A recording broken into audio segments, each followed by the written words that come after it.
to another segment of the Access Now project with Avila Media, and we're here with Mary Montague, founder and director of TIDES, which is a peace-building organization centered on mediation and helping communities have better relations between each other. And I just want to say thank you very much for being with us here. Thank you. Thank you for coming. You're welcome to my home. It's a lovely home, so I'm glad to be here. Thank you. Mary, you've worked in the community sector and within the peace building field over the course of several decades now in different facets, but can you tell us a little bit about your journey within peace building? Yeah, certainly. This is a wonderful community that you're in the midst of here in Andersonstown. It's the parish of St Agnes. I love and I'm so proud and humbled to be a part of this community. But if you turn the clock back to like in the 1970s and 80s, this community was really seen as nearly everyone within it was looked upon as being violent and agreeing with violent actions. Now what I would say is our community, basically there's a big percentage of it who would see themselves as being nationalists or Republicans. But not necessarily agreeing with the violence. And when a war comes on your doorstep, you can go in one direction or you can go in another. And not that whatever direction is chosen that you're any worse a person than others are. But I think for me, having a background of nursing even meant that I was seeing the real impact of the violence. And therefore a violence way forward for me was never an option, and faith-wise it wasn't an option. We have a lot of suffering in our community, and we have a community many of whom have lost family or had people imprisoned for a long time. And one of the first things within this parish on a voluntary basis that I did was we embarked on community development. So setting up within our parish groups so that we could support members of our community in a whole range of different ways. Adult education, bringing in possible training and employment projects, and equally trying to find a way of having conversations about what was happening on our streets.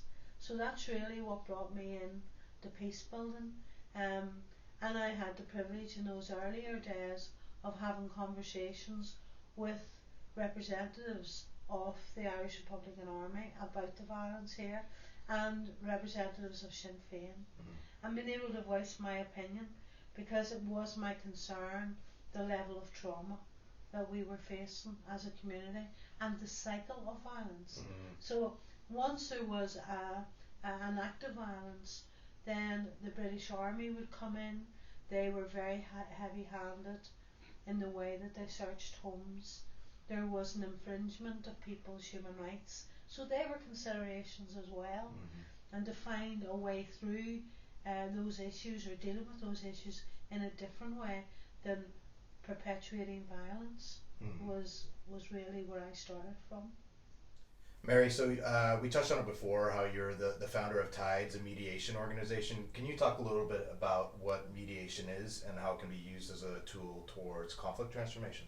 So I'm one of the founders of TIDES, one of them. So mediation, I suppose when we talk about peace building, for example, I would talk a lot about peace building, and mediation for me is one of those things that sits within that. Sure. And mediation, people in the world of mediation argue exactly what mediation is. For me, mediation is any activity that helps to restore right relationships and helps to bring about healing where there's been conflict. And so a lot of my mediation work has not been at track one. People would talk about track one, which is governmental levels. It has been in that middle range level, so it's civic society and the systems within civic society, the organisations, statutory agencies, and then at the grassroots, and most of it at the grassroots. And I would say that I have been very privileged in being in a position to be able to mediate and work with all sides inside our conflict, and to have brought them to a point where they could come into rooms together and have real and meaningful dialogues about the experience of the troubles from their point of view, and a vision for them for what the future might look like. And in doing that, I feel that I have a small part to play in reducing the violence here, especially at interfaces, and also creating an environment where ceasefires could really come into place. One of the pieces of dialogue work that I would have been involved in, and I know that you were speaking with Anne Carr, and I'm sure she mentioned this. I was involved with speaking to groups and to people about what they needed to see in an agreement to make it workable, in a peace agreement to make it workable for them. And then that information was fed up to George Mitchell, and it helped to create the Good Friday or the Belfast Agreement. And that, I mean, it's a privilege to be on a journey with people and see how people see others as enemies, and then during this journey begin to change and begin to be prepared to hear the other. So in that work, I work with women's groups, with our combatants, our ex-combatants. I worked with communities. I worked a lot at interfaces, the places where people live close to one another, but there's walls or there's a road that divides them. Yeah. Mary, could you talk a little bit more about your journey? Your work has taken you far beyond the borders of Northern Ireland. You've worked around the world. And so if you want to talk about some of the experiences you've had abroad and what you've learned that can be implemented into society here moving forward. Yeah. I think I'm going to start it, if you don't mind, Michael, from the other point of view, in that what did I have to bring from here into other international situations.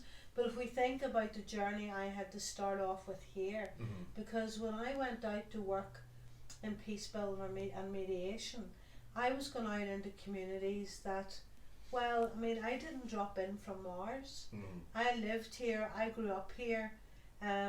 I carry my own strong Irish Catholic identity, and I was obviously not exposed to a lot of Protestant people or the Protestant culture when I was growing up, because we are segregated here in our society. So as I brought groups on a journey of getting to know one another, I was actually been challenged in that journey as well about the prejudices that I held. And I'll give you an example of that. When I was growing up, the idea of work, for example, my father had great difficulty getting accepted as a plumber by the plumbers union because he was Catholic. So therefore my thinking was that all jobs went to Protestant people. And I seen it very one-dimensional. And then I come along to be working with, he was an ex-combatant, with a great man called Billy Mitchell. And Billy was a trade unionist in one of the big factories here in Belfast. And we were having a conversation about that very point.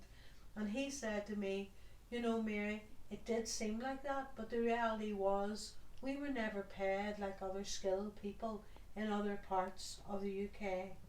And when we went to strike about that, the employer said, for every one of you to walk out and strike, we'll have 9 Catholics for your job.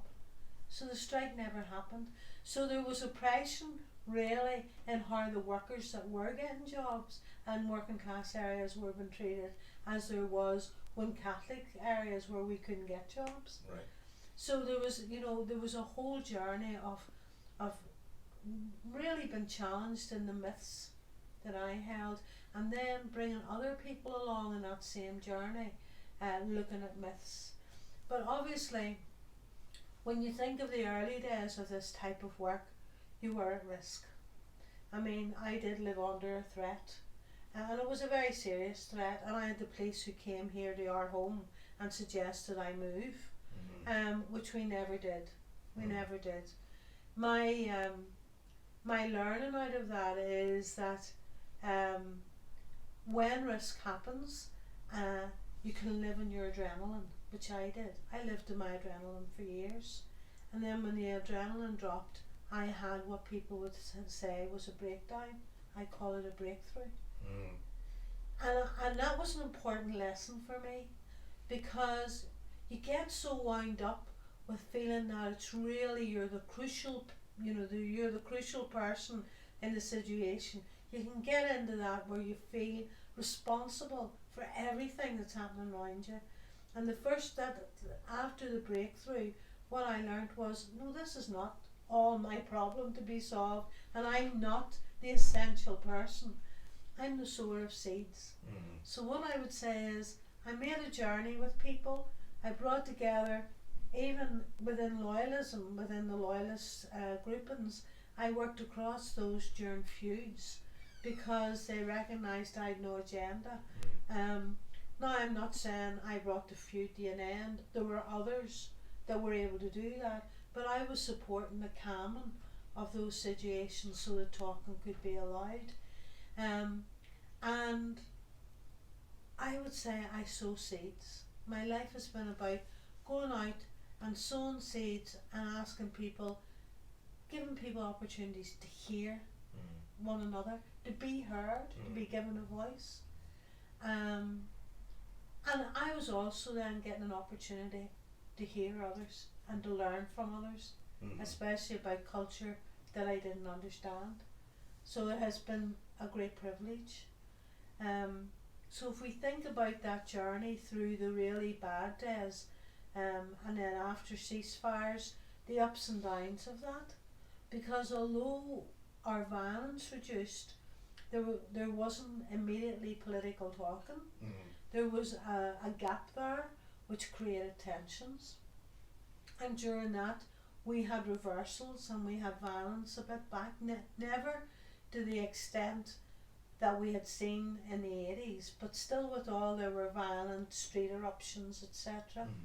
And you have to manage that, and we managed those things again through really empowering the people, not just doing it ourselves, but giving local people the skills of mediation, giving local people an opportunity to have the conversations with others that needed to be had at that time, and bringing in resources that may have been needed. So, bringing in the House Executive, getting police to come in the areas, or to bring in community people to police to talk. And eventually all of that led to these wonderful systems that we now have in place, and that came and were enshrined. Some of them became enshrined in some of those parts of the Good Friday and Belfast Agreement. So it has been a wonderful learning for me. And when I think of international work, it's interesting. When we used to go out on international work, it helped me get my head lifted out of our conflict. Right. I was coming out of the situation that I was basically sunk into the middle of. And it's that old saying, you can't see the wood for the trees. And when you come out of a situation, you think differently about the situation you've been in. So it was learning for me again, as well as saying to people, look, we didn't get it all right, and we're not getting it all right back in the north of Ireland or Northern Ireland, whatever you want to call it. However, here's what I have learnt. I have learnt that dialogue across communities has to be authentic. There has to be honesty. You have to have integrity as a mediator, but more importantly, in that mediation, if there's somebody who's saying something that is not true, it's a non-truth, then you do have to challenge that outside of the main dialogues. You have to say, look, what you're saying in there is not what's really happening right here, so can we get this right? Because my integrity as a mediator I have to be able to hold on to that. So and internationally it's saying to people, no, you can't just jump in and talk to the armed groups or talk to the politicians. Our learning here is at every level of our society has to be touched by a peace process. So every level has to be engaged in some way. Even if it's on a single identity basis, say, Right. what do you need? And I think the other lesson learned from here is that there are no quick fixes. There's no quick fix. We had so many years of violence over the Troubles, but we have history that goes way back, and that all of that colours the context that a conflict takes place in. But one of the most important things I think that we learned out of our work here, out of my work at Interfaces, and out of working in the Balkans after all the wars, is it's vitally important that we learn how to tell the story without making ourselves victims and others the perpetrators. Right. That telling the story about, yes, I did suffer, we did lose family, yes, we had people in prison, we had a member of our family imprisoned. However, I have now met so and so who equally lost. And so when I'm carrying this story to my grandchildren, to my children and my grandchildren, it's not the hard story, it's here is how we lived and here's what you don't want to experience. So think about life and think about others in society in a new way and bring an understanding to the next generations so that we don't see a return of a cycle of this violence. And I think that lesson, we are able to bring that internationally as well, and it is very important that people hear it. So in places like, I was with women from Commonwealth Mediators Network from all over the world, and I was talking about this when we have worked internationally over in Colombia and in other places like that. More recently it's been Colombia. It's saying, now look at the peace, the way the peace has been designed here, this peace process, it left out the grassroots. Yeah. So our learning here is their voice has to be heard, so you need to go back to basics and get the dialogues into the grassroots. So it's bringing lessons like that to other places, not saying we're here, we can solve your problem. It's here saying here's what we've learnt and here's skills that were helpful, and then as a trainer and as a training organisation, both Tides and I would be the European representative of Mediators Beyond Borders, and where we work there is in training people so that they can do it for themselves. They don't need the outside. Giving them the capacity to solve their own. Because if you're like us here in Belfast and the whole of the north, if you think we experienced the conflict, so in our gut we actually carry the solution, because we can tell you what we need for things to change. And in other places it's the same. Those people hold the key to what change is required, what their needs are, and what a way forward could look like. Not me. I can only help by giving them core skills that they can use to figure it out and do it for themselves. Not doing it for them or to them, but doing it with them, alongside them. Well said. So Mary, where do we go from here? What needs to be done next in the peace process? I think we have a lot done, and we're inclined to forget here that we've made the journey that we've made. We don't have the level of violence on our streets. We have our government back after a huge break of 2 years, nearly 3, I think. But for me, and we've just had very important elections in the southern part of Ireland, which is the Republic of Ireland.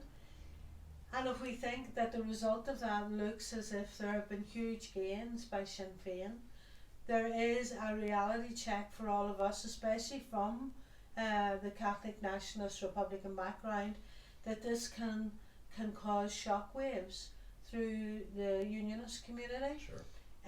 That alongside Brexit can increase fears about the future and the way this island may function in the future. Will we still have a border, or is there going to be a border poll, and we're going to, that the Unionist loyalist population are going to be forced into an all-Ireland situation.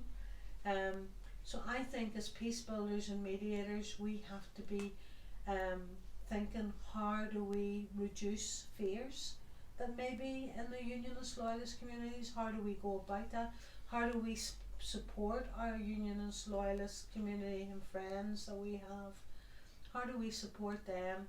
And maybe having conversations about what could an island-wide structure look like, because it doesn't necessarily mean immediately an all Ireland governed by Dublin. Right. It could be we could be very creative. Yeah. The one good thing I would say about saying, well, not just the one, but the good thing about Sinn Féin having found having the success that it has is that I would be hopeful that lessens the credibility of some of the disengaged Republican groups. They're referred to as dissident Republicans. Sure. So to me, those disengaged Republicans are saying politics, there's no future in it and things aren't changing. Well, they can't really say that when they see the success of Sinn Féin. So I would hope that reduces their influence and therefore their violence. Sure. They'll have less support and their violence will lessen, and more people will talk openly, so that information goes to the police, and those disengaged groups that are still wanting to use violence, can be policed well and be and justice brought to have to face justice on their actions. So I'm hopeful. I'm very hopeful about the future. I think that even while we didn't have government here, when I went back out to groups that I've worked with and the individuals and community people that I've worked with, their relationships were holding across the divide. But we do have to find leadership, I think. Leadership in the Unionist loyalist community to open up the conversation about what the future might look like, and leadership from Nationalist, Republican and other political parties here to say that this conversation is not about forcing anybody to do anything. Right. And to be open to hear what are the needs of Unionist Protestant loyalist people, what are their needs, so that an all-island in the future might be feasible. What are the needs to make that easier for them? What do they need to see? And have their voice heard on that.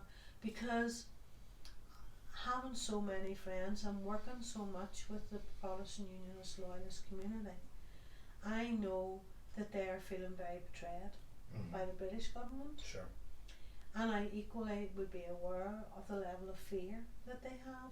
And people can dismiss that fear and say, but sure, that's ridiculous.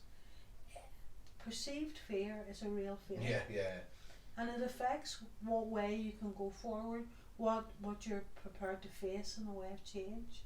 So we have to reduce that so change is possible. And I think we have wonderful, talented, even the generation coming up below me of peace builders, wonderful talent in that, to be able to facilitate those dialogues and see and vision and have a shared vision of what this island of Ireland could look like in so many years ahead, with confidence, giving confidence to the Unionist community that they have a place in it. I don't want a future without my community, my Protestant community. Sure. I don't want that. I want us to be together and fighting the best for our families and for our communities, education wise, housing, which are the big issues down south, equally here, and health, and do it together. Doing it together, that's what this project is all about, and that's been what Mary's career has been about, and no doubt she's still affecting positive change here and abroad. Mary, I want to thank you Thank you for very much. being part of the Access Now project, and we look forward to seeing you out in the community soon.